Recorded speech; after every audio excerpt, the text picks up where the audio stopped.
चलाए थे, तीर चलाए थे, जिससे भगवान के अलग अलग यहाँ पे ऐसे ऐसे कुछ ऐसे ऐसे निशान बन गए थे छोटे छोटे से। तो वो, लेकिन वो प्रपोट में आप ध्यान से पढ़ो तो भागवतम ये वर्णन करता है कि वो एक भक्त का युद्ध स्थल में अपने भगवान को अर्पित कुछ प्रणाम है टाइप का। ठीक है, तो इस टाइप से मन में डाउट आ सकता है, नए जब नया कोई पढ़ता है तो डाउट आ सकता है, पर यहाँ पर वही बात कह रहे हैं कि वो जो भगवान की अनुकूल सेवा करते हैं तो वो भगवान की दिव्यता को समझ सकता है। तात्पर्य में एक बार और प्रभुपाद जी क्या बोलते हैं समझ लेते हैं। जगत गुरु श्रील प्रभुपाद की जय। केवल शुद्ध भक्ति ही सकाम कर्मों तथा मानसिक तर्क के फलों से मुक्त होने के कारण भगवान कृष्ण के दिव्य नाम रूप तथा उनकी लीला को समझ पाते हैं। ठीक है, पहले ये बताया था कि ये लोग नहीं समझ सकते, दो प्रकार के। अब बता रहे हैं कि कौन समझ सकता है भगवान के। शुद्ध, केवल शुद्ध भक्त। प्रभुपाद जी तात्पर्य में ही केवल शुरू में ही बोल दिया, केवल शुद्ध भक्त ही सकाम कर्म तथा मानसिक तर्कों के फलों से मुक्त होने के कारण भगवान कृष्ण के दिव्य नाम रूप तथा उनकी लीलाओं को समझ पाते हैं। इन शुद्ध भक्तों को भगवान की अनन्य भक्ति से कोई व्यक्तिगत लाभ प्राप्त नहीं होता। वे बिना हिचक के भगवान की अनन्य सेवा करते हैं। इस सृष्टि के प्रत्येक प्राणी प्रत्यक्ष तथा अप्रत्यक्ष रूप से भगवान की सेवा कर रहा है। भगवान के इस नियम से कोई छूटा नहीं है। जो लोग भगवान के भ्रामक प्रतिनिधि द्वारा बाध्य होकर भगवान की अप्रत्यक्ष रूप से सेवा कर रहे हैं, वे भगवान के प्रतिकूल ढंग से सेवा करते हैं। किंतु जो उनके प्रिय प्रतिनिधि के निर्देशन में प्रत्यक्ष सेवा करते हैं, वे उनकी अनुकूल सेवा करते हैं। ऐसे अनुकूल सेवक भगवत भक्त ही होते हैं और वह भगवत कृपा से अध्यात्म के गुह्य क्षेत्र में प्रवेश कर पाते हैं। लेकिन मनोधर्मी सदा अंधकार में पड़े ही रहते हैं। जैसा कि भगवद गीता में कहा गया है, भगवान स्वयं शुद्ध भक्तों को उनकी निरंतर प्रेम भक्ति के कारण साक्षात्कार के मार्ग की ओर ले जाते हैं। भगवान के धाम में प्रवेश पाने का यही रहस्य है, जहाँ प्रवेश पाने के लिए सकाम कर्मी तथा तर्क वितर्क की कोई योग्यताएं नहीं है। ठीक है, उनकी कोई योग्यताएं नहीं होती। शुद्ध भक्त ही भगवान को समझ सकता है और कोई नहीं, है ना। तो प्रभुपाद जी साफ साफ बता रहे हैं कि वे भगवान के प्रतिकूल ढंग से सेवा करते हैं। मतलब भगवान को जो चाहिए उस तरह से, एक सेवक का क्या कार्य होता है, स्वामी की सेवा करना, हर तरीके से उसे खुश रखने के प्रयास करना, वो ही भक्त का कार्य होता है। ठीक है, तो नेक्स्ट श्लोक से चलते हैं। अर्थ इह धनिया भगवतम इथम यत् वासुदेव अखिलम लोकनाथ कुर्वन्ति सर्व आत्मकम आत्मभावम न यत्र भूय परिवर्तः उग्रः। शब्दार्थ, अर्थ इस प्रकार, यह इस संसार में धन्य सफल भगवता पूर्ण रूप से ज्ञात इथम शेषा यत जो वासुदेव भगवान के प्रति अखिल संपूर्ण लोकनाथ समस्त ब्रह्मांडों के स्वामी के प्रति कुर्वन्ति प्रेरित करते हैं, सर्व आत्मकम 100% आत्मा भावम आह्लाद न कभी नहीं, यत्र जहाँ भूया फिर परिवर्तता पुनरावृत्ति उग्र भयानक। ठीक है, तो पढ़ लेते हैं नेक्स्ट श्लोक का क्या होता है। इस संसार में केवल ऐसे जिज्ञासाओं द्वारा ही मनुष्य सफल तथा पूर्णता ज्ञात हो सकता है, क्योंकि ऐसी जिज्ञासाओं से अखिल ब्रह्मांडों के स्वामी भगवान के प्रति दिव्य आह्लादकारी प्रेम उत्पन्न होता है और जन्म मृत्यु की घोर पुनरावृत्ति से 100% प्रतिरक्षा की गारंटी प्राप्त होती है। मतलब भगवान तात्पर्य में सूत गोस्वामी जी श्लोक में कह रहे हैं कि 100% मतलब 100% क्या होता है, गारंटी होती है भगवान के धाम वापस जाने की और जन्म मृत्यु के चक्कर से छूटने की। ठीक है, तो तात्पर्य पढ़ लेते हैं। यहाँ पर सूत गोस्वामी द्वारा शौनक आदि ऋषियों की जिज्ञासाओं की प्रशंसा उनकी दिव्य प्रकृति के आधार पर की गई है। जैसा पहले कहा जा चुका है केवल भगवत भक्त ही उनको एक समुचित सीमा में जान पाते हैं, अन्य कोई नहीं जान पाता। अतः भक्तगण समस्त आध्यात्मिक ज्ञान से पूर्ण रूप से ज्ञात होते हैं। परम सत्य का अंतिम प्रणाम भगवान ही है, निराकार तथा बाह्य तथा अंतर्यामी परमात्मा। भगवान के ज्ञान में भगवान के ज्ञान में सम्मिलित है। अतः जो भगवान को जान सकता है, उनके विषय में उनकी नाना शक्तियों तथा उनके अंशों के विषय में स्वतः ही सब कुछ जान लेता है। अतः भक्तों को परम भाग्यशाली सफल कहा गया है। भगवान के 100% भक्त जन्म मरण के चक्र के भयानक भौतिक तापों के प्रति निश्चेष्ट रहता है।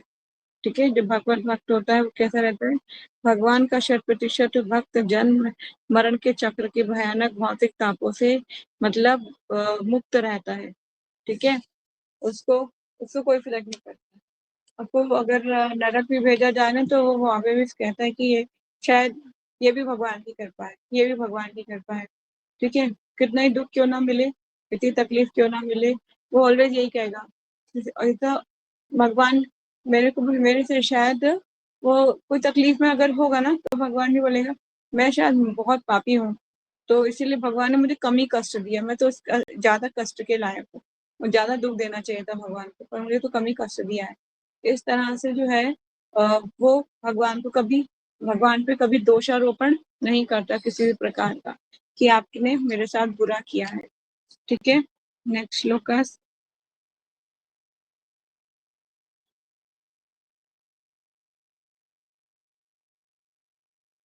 इदं भागवतं नाम पुराणं ब्रह्म संहितं उत्तम श्लोक चरितं चाकर भगवान ऋषिभिः निश्चयस्य लोकस्य धयं स्वास्ति अन्यं महतः।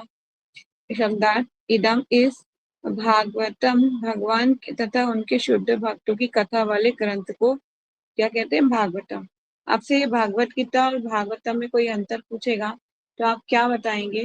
भगवत गीता भगवान का गीत है जो भगवान ने कुरुक्षेत्र की युद्ध भूमि में दिया था। ठीक है, और वो महाभारत का एक पार्ट है। जो भागवतम क्या है? भागवतम भगवान तथा उनके शुद्ध भक्तों की कथा वाले ग्रंथ को भागवतम कहते हैं। ठीक है, आप इस लाइन को चाहे नोट कर सकते हैं। यहाँ पर आपको भागवतम में आपको भगवान की वाणी भी मिलेगी, उनके शुद्ध भक्तों की कहानियां मिलेंगी, और उन शुद्ध भक्तों के द्वारा जो वो संदेश दे रहे हैं कि भगवान के धाम में आप कैसे पहुंचना है ना? जो गया है वही तो बता सकता है कि वहां पे कैसे जाया जा सकता है। इसलिए वो बताते हैं कि कैसे भगवान की भक्ति को अचीव करा जाता है। तो इसलिए यहाँ पे डिफरेंस बिटवीन, अगर तुम्हें कोई आपको पूछे what is the difference between Bhagavad Gita and Bhagavatam, है ना, भागवतम पढ़ रहे हो, क्या डिफरेंस है दोनों में, तो आपको पता होना चाहिए कि ये डिफरेंस है। ठीक है, यस, भगवान तथा उनके की कथा वाले ग्रंथ को नाम पुराणम, वेदों के अनुरूप ब्रह्म ब्रह्म संहितम, भगवान श्री कृष्ण का अवतार। ठीक है, उत्तम श्लोक में भगवान का चरितम कार्यकलाप चाकर संकलित किया। भगवान के अवतार ऋषि श्री व्यास देव ने निश्चयस्य परम कल्याण के लिए लोकस्य सब लोगों को धयम पूर्ण रूप से सफल धन्य स्वास्ति अन्यम सर्व आनंद में महत्व परिपूर्ण। मीनिंग पढ़ लेते हैं। ये श्रीमद् भागवत भगवान का साहित्य अवतार है। जिसे मैंने पहले भी बताया था, श्रीमद् भागवतम इज भगवान का पूर्ण अवतार है ना।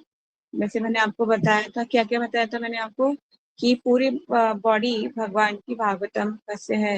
जैसे मैंने बताया था कि फर्स्ट और सेकंड कैंटो बताया था आपको मैंने, क्या? भगवान के चरण। ठीक है, फिर थर्ड एंड फोर्थ कैंटो भगवान की जांघें, फिफ्थ कैंटो भगवान का नाभि, सिक्स कैंटो भगवान का वृक्षस्थल, सेवेंथ कैंटो सिक्स, हाँ, 1 and 2 भगवान के लेग्स, और थर्ड एंड फोर्थ भगवान की जांघें, और फिफ्थ कैंटो भगवान की नाभि, और 6 and 7 भगवान के हैंड, 8 कैंटो भगवान का नहीं, भगवान के वृक्षस्थल, और 9th कैंटो भगवान का मतलब 10th कैंटो भगवान का फेस, 11th कैंटो भगवान का फोरहेड और जो 12th कैंटो है भगवान के ऊपर का पार्ट, सर का। ठीक है, इस तरह से पूरी बॉडी भगवान की जो है साहित्य अवतार कहा जाता है भगवान को। तो श्रीमद् भागवतम को भी अगर आप पूजा करते हैं, अगर घर में भागवतम है उसकी भी पूजा करते हैं, तो this is not different to deity worship, जाके डिटीज के कोई डिफरेंट नहीं है। तो श्रीमद् भागवतम को ऐसे झूठे हाथों से छूना और उसके ऊपर खाना पीना, कभी कभी होता है ना बुक्स हम खाते खाते भी रीडिंग कर रहे होते हैं, या पास में कुछ झूठी चीजें नहीं रखनी उसके, तो इस चीज का थोड़ा ध्यान रखना चाहिए हमें। ठीक है, तो ये ग्रंथ अवतार है, श्री छूत गोस्वामी जी बोल रहे हैं, ये श्रीमद् भागवतम भगवान का साहित्य अवतार है, मतलब ग्रंथ अवतार। ठीक है, जिसे भगवान के अवतार वेद व्यास ने संकलित किया है। ये सभी लोगों के परम कल्याण के निमित्त है, और ये सभी तरह से सफल, आनंदमय तथा परिपूर्ण है। तात्पर्य पढ़ लेते हैं। जगत गुरु श्रील प्रभुपाद की जय। भगवान श्री चैतन्य महाप्रभु ने घोषित किया है कि श्रीमद् भागवतम समस्त वैदिक ज्ञान तथा इतिहास की निर्मल वाणी है। इसमें भगवान के संसर्ग में रहने वाले कतिपय महान भक्तों के चुने हुए चरित्र दिए गए हैं। श्रीमद् भागवतम भगवान श्री कृष्ण का साहित्य अवतार है, अतः यह उनसे अभिन्न है। हमें श्रीमद् भागवतम की पूजा उसी समान से करनी चाहिए जिस प्रकार हम भगवान की करते हैं। बोले ना प्रभुपाद जी भी वही बात बोल रहे हैं। ठीक है, तो this is non different to deities, है ना, भगवान नॉन डिफरेंट टू कृष्णा। ठीक है, हम इसके सचेष्ट एवं धीर अध्ययन के द्वारा भगवान के परम आशीर्वाद प्राप्त कर सकते हैं। जिस प्रकार भगवान पूर्ण प्रकाश, पूर्ण आनंद तथा सर्वदा पूर्ण है, उसी तरह ये श्रीमद् भागवत भी पूर्ण है। हमें श्रीमद् भागवतम का पाठ करने से परब्रह्म श्री कृष्ण का सारा दिव्य प्रकाश प्राप्त हो सकता है, बशर्ते कि हमें इसे पारदर्शी गुरु के माध्यम से ग्रहण करें। देखिए, पारदर्शी मतलब ट्रांसपेरेंट हो सब कुछ, वो कुछ छुपाए नहीं, गुरु परंपरा से जो ग्रहण किया एज इट इज दे रहा हूँ, है ना। कुछ भी अपने आप से लगा के, उसमें मसाला लगा के, और या उसमें कुछ भी ऐसी गलत बातें उसमें ऐड करके, है ना, वो ना बोल रहा हूँ। मतलब शास्त्रीय प्रमाण के हिसाब से बात कर रहा हूँ। ठीक है, एविडेंस होने चाहिए शास्त्रीय, कहाँ लिखा है ऐसी बातें। सचिव श्री स्वरूप दामोदर गोस्वामी ने यही कहा करते थे कि किसी भक्त भागवत से ही भागवत का अध्ययन करना चाहिए। ठीक है, किसी भक्त भागवत से ही क्या करना चाहिए, भागवत का अध्ययन करना चाहिए। भक्त भागवत स्वरूप सिद्ध प्रमाणिक गुरु है। ठीक है, हमने पढ़ा था ना थोड़े क्लास पहले, भक्त भागवत और ग्रंथ भागवत पढ़ा था ना अच्छे से, इन दोनों के बारे में। तो वो चीज यहाँ पर प्रभुपाद जी दोबारा कोट कर रहे हैं। भक्त भागवत स्वस्वरूप प्रमाणिक गुरु है, और वांछित फल प्राप्त करने के लिए उन्हीं से भागवत की शिक्षा ग्रहण करनी चाहिए। भागवत के अध्ययन से वे सारे लाभ प्राप्त हो सकते हैं जो भगवान की साक्षात उपस्थिति से होते हैं। ये भगवान कृष्ण के उन समस्त आशीर्वादों को प्रदान करने वाला है जो भगवान के साक्षात संपर्क से मिल सकते हैं। ठीक है, तो मतलब भगवान का एसोसिएशन, ये भगवान श्री कृष्ण के क्या है, समस्त आशीर्वादों को प्रदान करने वाला है। श्रीमद् भागवतम भगवान का आशीर्वाद हमें प्रदान करता है।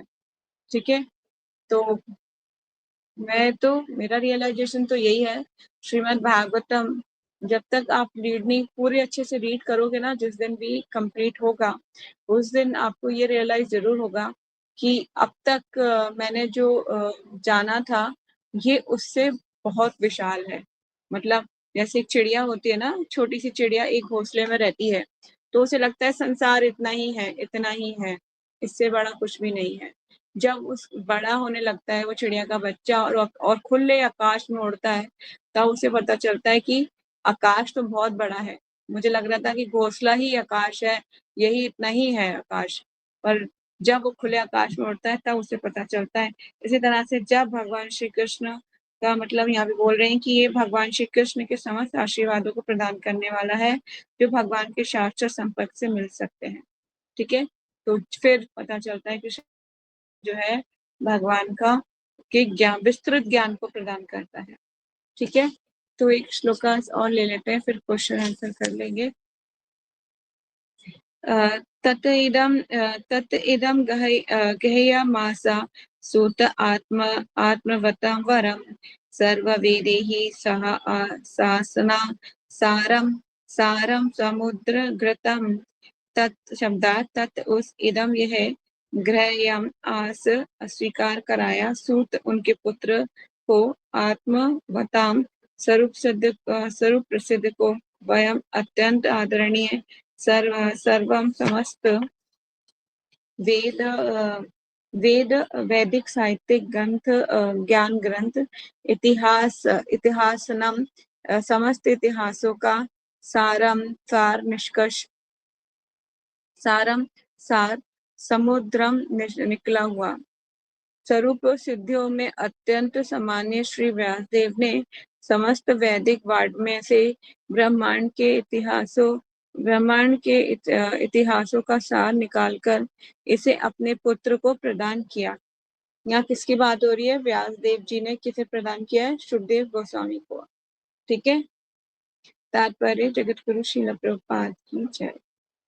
अल्पयुगी लोग संसार के इतिहास को केवल बुद्ध के समय से अर्थात 600 ईस्वी पूर्व से मानते हैं।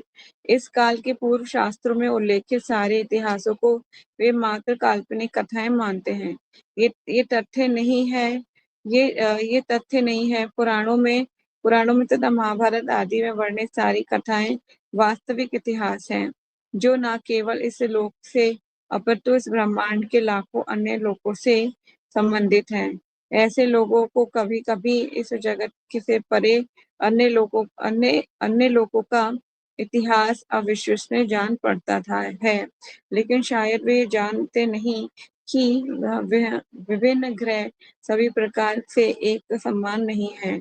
अतः अन्य ग्रहों के कुछ भिन्न अन्य ग्रहों के कुछ ऐतिहासिक तथ्य इस ग्रह के तथ्यों से मेल नहीं खाते।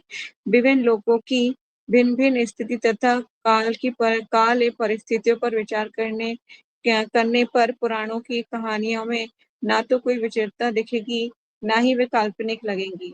हमें ये कहावत सदैव स्मरण रखनी चाहिए कि एक व्यक्ति का भोजन किसी दूसरे का काल कवल बन सकता है। अतः हमें चाहिए कि पुराणों की कहानियों तथा इतिहासों को काल्पनिक कहकर उनका तिरस्कार न करें। व्यास जैसे महर्षियों को अपने साहित्य में काल्पनिक कथाएं रखने से क्या मिलने वाला था? श्रीमद् भागवतम में विभिन्न लोगों के इतिहासों से चुने हुए ऐतिहासिक तथ्यों का चित्रण किया गया है। इसलिए समस्त अध्यात्मवादी इसे महापुराण के रूप में स्वीकार करते हैं। इन इतिहासों की विशेषता यह है कि ये सब विभिन्न कालों तथा परिवेशों में भगवान की लीलाओं से संबंधित हैं। श्रील सुखदेव गोस्वामी स्वरूप सिद्ध व्यक्तियों में सर्वोपरि हैं और उन्होंने अपने पिता व्यासदेव से उस विषय में को ग्रहण किया। श्रील व्यासदेव परम विद्वान हैं। उन्होंने श्रीमद् भागवतम की विषय वस्तु को अत्यंत महत्वपूर्ण समझकर सर्वप्रथम अपने महान पुत्र श्रील सुखदेव गोस्वामी को प्रदान किया। इसकी तुलना दूध की मलाई से की गई है। वैदिक वाङ्मय में मानो ज्ञान का क्षीर सागर हो।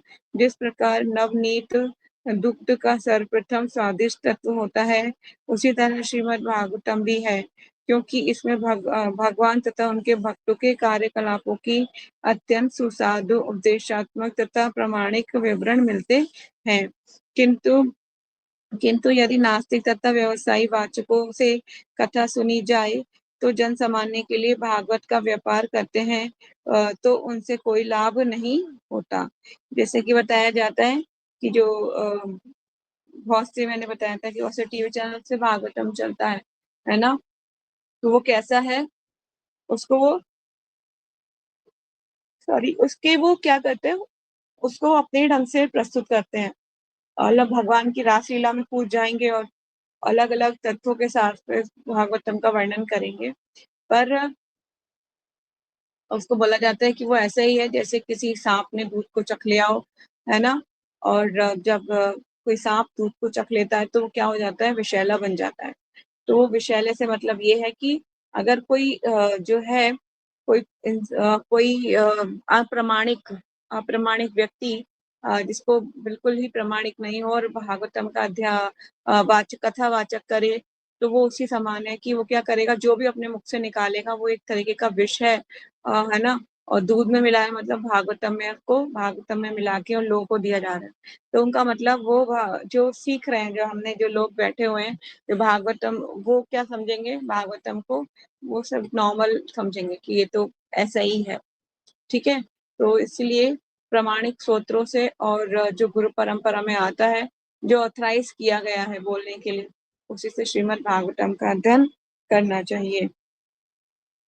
किंतु यदि नास्तिकों तथा व्यवसायी वाचकों से भागवतम कथा सुनी जाए, जो जन सामान्य के लिए भागवत का व्यापार करते हैं, तो उनसे कोई लाभ नहीं होता। शिला सुखदेव गोस्वामी को भागवत इसीलिए प्रदान की गई थी क्योंकि उन्होंने भागवत का व्यवसाय नहीं करना था। उन्हें इस व्यापार से परिवार का भरण पोषण नहीं करना था। इसलिए श्रीमद् भागवतम को सुखदेव गोस्वामी ऐसे प्रतिनिधि से ग्रहण करना चाहिए जो संन्यास आश्रम में हो और जिस पर परिवार का बोझ ना हो। दूध सचमुच उत्तम तथा पोषक होता है। आगे प्रभुपाद जी वही एनालॉजी दे रहे हैं कि दूध सचमुच उत्तम तथा पोषक होता है, किंतु जब कोई सर्प मुंह से इसे इसका स्पर्श कर देता है तो ये पोषक पोषक नहीं रह जाता, उल्टे ये मृत्यु का कारण बन जाता है।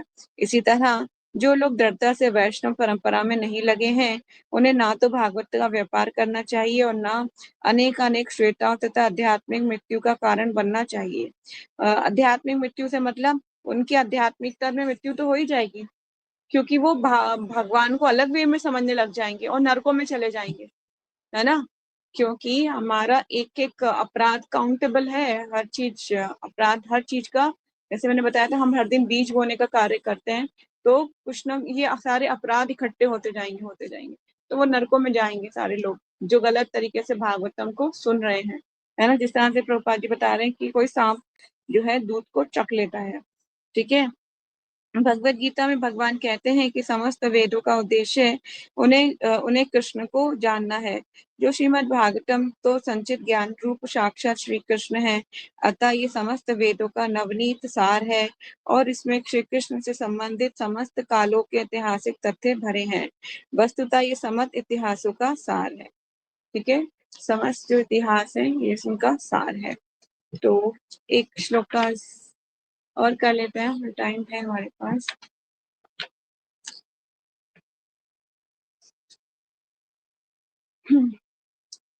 सा अ, सा अ, सा तु श- सा तु संशयवयम् आसं महाराजं परीक्षितं प्रियम् उपदिष्टं गंगाया परितं परिशमीभिः सा शब्दात् सा व्यासदेव के पुत्र ने तू पुनः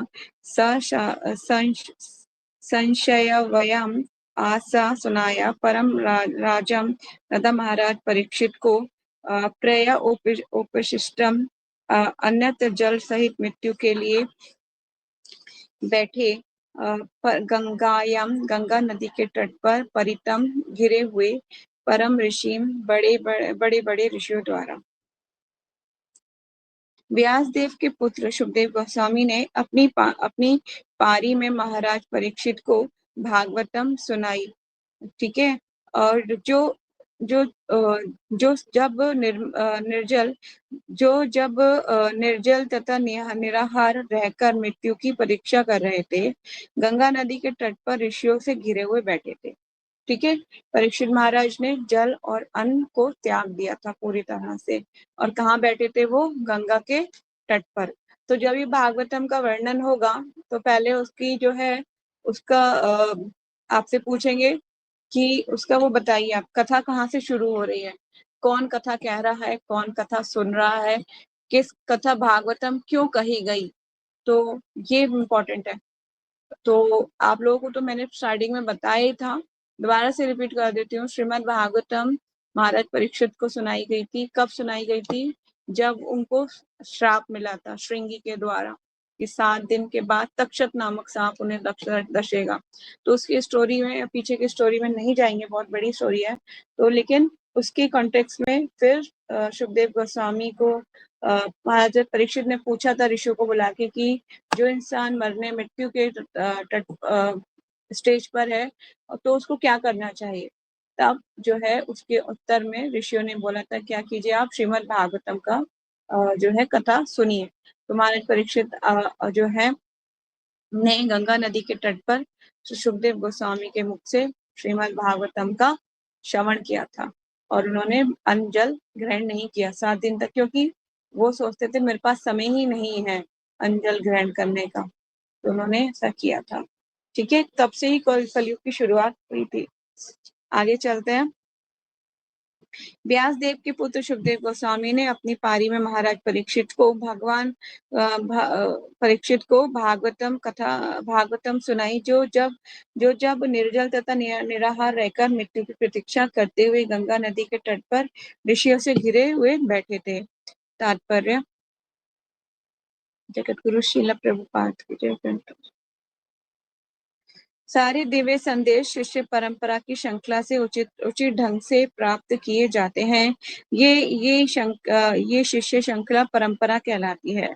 जब तक भागवत को अन्य किसी वैदिक ग्रंथ की परंपरा पद्धति से ग्रहण नहीं किया जाता, जब तक उसे प्रमाणिक ग्रंथ नहीं माना जाता। व्यास देव ने यह संदेश सुखदेव गोस्वामी को प्रदान किया और सुखदेव गोस्वामी ने इसे सूत गोस्वामी से प्राप्त किया। अतः भागवत का संदेश सूत गोस्वामी या उनके प्रतिनिधि से ही प्राप्त करना चाहिए, किसी अप्रासंगिक व्याख्याकार से नहीं। महाराज परीक्षित को अपनी मृत्यु की सूचना समय से प्राप्त हो गई थी, अतः उन्होंने अपना राज्य तथा परिवार छोड़ दिया और आमरण उपवास करते हुए वे गंगा के किनारे जा बैठे।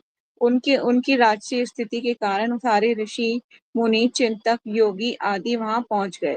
जब सबों ने उनके तत्कालिक कर्तव्य के बारे में कई सुझाव दिए और अंत में ये तथ्य हुआ कि वे सुखदेव गोस्वामी से भगवान श्री कृष्ण के विषय में सुने, तो इस प्रकार उन्हें भागवत की कथा सुनाई गई। ठीक है, यहाँ पे पूरी कथा मतलब पूरा कॉन्टेक्स्ट में प्रभुपाद जी स्पष्ट बता रहे हैं। मायावादी दर्शन के उपदर्शक तथा परम ब्रह्म के निरूपण रूप को समर्थक श्रीपाद शंकराचार्य ने भी स्तुति की है कि मनुष्य को भगवान श्री कृष्ण के चरण कमलों की शरण ग्रहण करनी चाहिए, क्योंकि वाद विवाद करने से कोई लाभ की आशा नहीं है। उन्होंने प्रत्यक्ष रूप से ये स्वीकार किया कि वेदांत सूत्र की उन्होंने जो अलंकारमयी व्याकरणिक व्याख्या की है, उससे मृत्यु के समय कोई सहायता नहीं मिल सकती।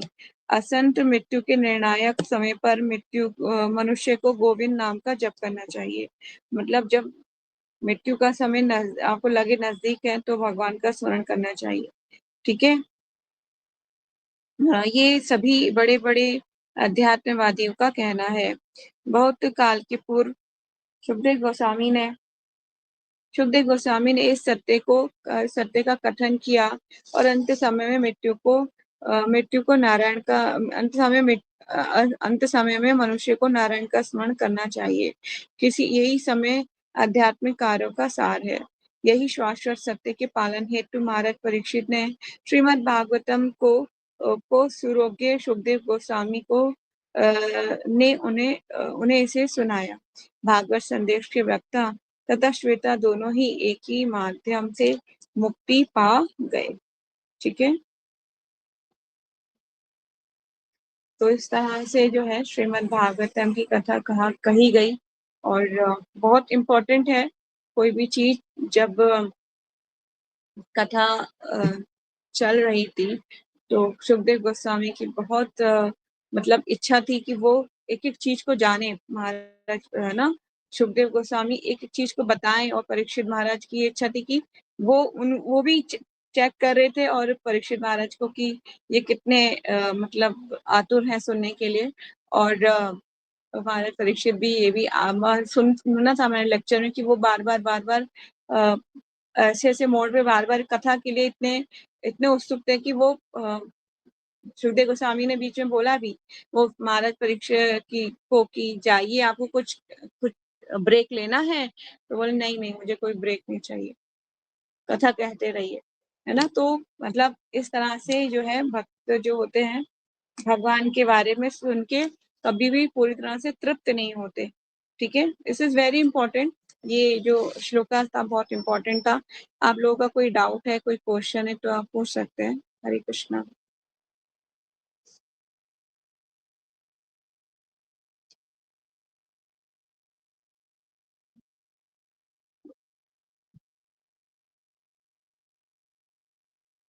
हाँ जी। तो चिंतन होता है सूखा सूखा, एकदम ड्राई, ड्राई चिंतन, मतलब जिसमें कोई विचार ही नहीं आ रहा है, और आप जो है मतलब रसों से भरा हुआ नहीं है। जैसे भगवान के विषय में ना, जब हम चिंतन करते हैं, भगवान की लीलाओं को सुनते हैं, तो वो रसिक कहा जाता है कि रसिक, भगवान को रस है उसमें। और शुष्क का मतलब होता है सूखा चिंतन, जिसमें कोई रस नहीं आ रहा होता किसी को। ठीक है। Any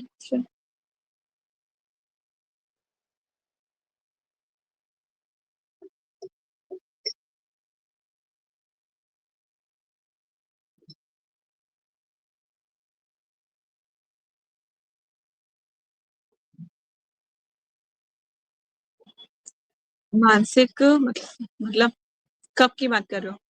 menstrual circle? देखिए मेंस्ट्रुअल सर्कल में वैसे तो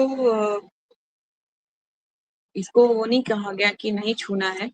देखिए शास्त्रों का अध्ययन तो करना ही है, लेकिन अगर आप डीप में जाए ना, जैसे कि एनओडी में, एनओडी पढ़ी हो किसी ने, तो एनओडी में कहीं कहीं एक आध जगह ये लिखा हुआ है कि माताएं कंटेमिनेटेड होती हैं, तो वो जो है शास्त्रों को ना छुए, ऐसा लिखा हुआ है।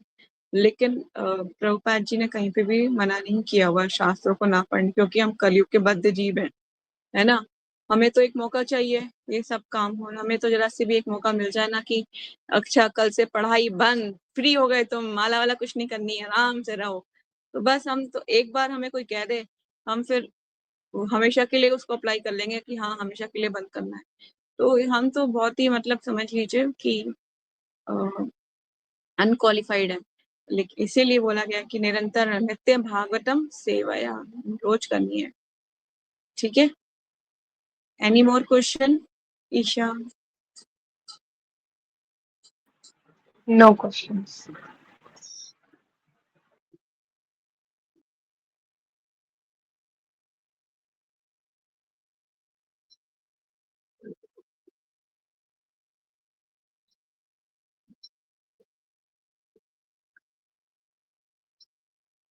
आपको भी यही करना चाहिए, भागवतम का पाठ करना चाहिए, सुनना चाहिए भागवतम।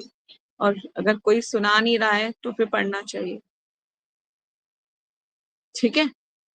मैं तो बोलूंगी, अगर आपको पता भी चल जाए ना कि आपकी मृत्यु आने वाली है, या आप 6 महीने के 2 महीने के मेहमान हो, तो क्या करना चाहिए? वो सारे काम करने चाहिए जिससे दोबारा माता के गर्भ में ना आना पड़े। जाइए वैष्णव की सेवा कीजिए, जाइए वैष्णव समाधि को साफ कीजिए, झाड़ू मारिए उस पर, है ना। जितना हो सके दिन के मतलब 24 घंटे भी कम पड़ने चाहिए सेवा के लिए। जाइए सेवा कीजिए, सेवा कीजिए। रात को आपको नींद ही नहीं आएगी, लगेगा कि अब तो एक दिन और कम होता जा रहा है मेरा। सेवा करते रहिए, करते रहिए, करते रहिए। In the end of the life आपको भगवान, विमान भगवान का वैकुंठ का प्लेन आएगा और आपको बिठा के ले जाएगा। ठीक है। This is very important. और मैं एक चीज मैं जानती हूँ कि जहां तक मैंने अभी तक सीखा है कि आप तुलसी महारानी की सेवा कीजिए, भक्तों की सेवा कीजिए, वैष्णव समाधि पे जाइए, वहां पे झाड़ू लगाइए, तो ना भगवान बहुत प्रसन्न हो जाते हैं बहुत। ठीक है। ये कि हम डायरेक्ट भगवान की सेवा हम कर ही नहीं सकते, कोई नहीं कर सकता। यहाँ तक कि बड़े बड़े भक्त भी, जो सुनने में आता है, मैं सुनती हूँ ना कन्वर्सेशन कि मैं सुन रही थी कि हिज होलीनेस गोपाल कृष्ण गोस्वामी महाराज मायापुर जाते थे तो कभी भी जो है राधा माधव के ऑल्टर की आरती नहीं करते थे, कभी भी नहीं करते थे। क्या रीजन था उसके पीछे? गुरु महाराज कहते हैं आई एम वेरी अफेयर्ड, मैं बहुत डर लगता है मुझे। क्यों? क्योंकि भगवान अष्टसखियों के साथ व्यस्त हैं, है ना, राधा रानी सेवा कर रही हैं, और उनको, और मेरे से जरा से भी गलती हो गई तो फिर गड़बड़ हो जाएगा। तो इसलिए वो पंच तत्व का, हमेशा पंच तत्व के ही ऑर्डर पे नजर आते थे सेवा करते हुए। तो कहने का मतलब यह है कि जब इतने बड़े शुद्ध भक्त भगवान के, जो स्वप्न में भी आरती करें, है ना, जो स्वप्न में भी आरती करें, वो ऐसे शुद्ध भक्त भगवान के, वो जब ऐसा ऐसा बड़ी बड़ी स्टैंडर्ड को फॉलो करते हैं, मतलब हम किस खेत की मूली, हम तो डायरेक्ट भगवान के जाके पकड़ते हैं, ओ हो वाह वाह वाह, माधव माधव राधा माधव राधा माधव, है ना। लेकिन आप समझिए कि ये जो गुह्यतम ज्ञान है ना, कि ये सच बात है कि हम भगवान को डायरेक्ट अप्रोच नहीं कर सकते। We are not qualified, not qualified. ठीक है, धीरे धीरे महाप्रभु पे हमें पंच तत्व से कृपा की याचना करनी चाहिए। चैतन्य महाप्रभु, नित्यानंद प्रभु, सो मर्सीफुल। वो उनकी अगर उनकी अप्रोच लगेगी तभी हम राधा माधव को जो है उनको वहां पे खड़े होने लायक होंगे, otherwise we are not able to stand properly in front of the Radha Madhav. ठीक है, तो दिस इज वेरी इंपॉर्टेंट। तो आज की क्लास को यहीं वाइंड अप करेंगे, और बाकी थर्सडे को करेंगे complete. Tomorrow is Wednesday, I have a next class. ठीक है, thank you so much for joining. Hare Krishna, प्रणाम। ग्रंथ श्रीमद् भागवतम की जय, जगत गुरु श्रील प्रभुपाद की जय। वांछा कल्पतरुभ्यश्च कृपा सिन्धुभ्येव च पतितानां पावनेभ्यो वैष्णवेभ्यो नमो नमः। अनंत कोटि वैष्णव भक्तवृंद की जय। आचार्य दास ठाकुर की जय। जगत गुरु श्रील प्रभुपाद श्रील गुरुदेव की जय। निताई गौर सतनाम। हरि हरि बोल। Hare Krishna, Hare Krishna. Thank you so much for joining the show.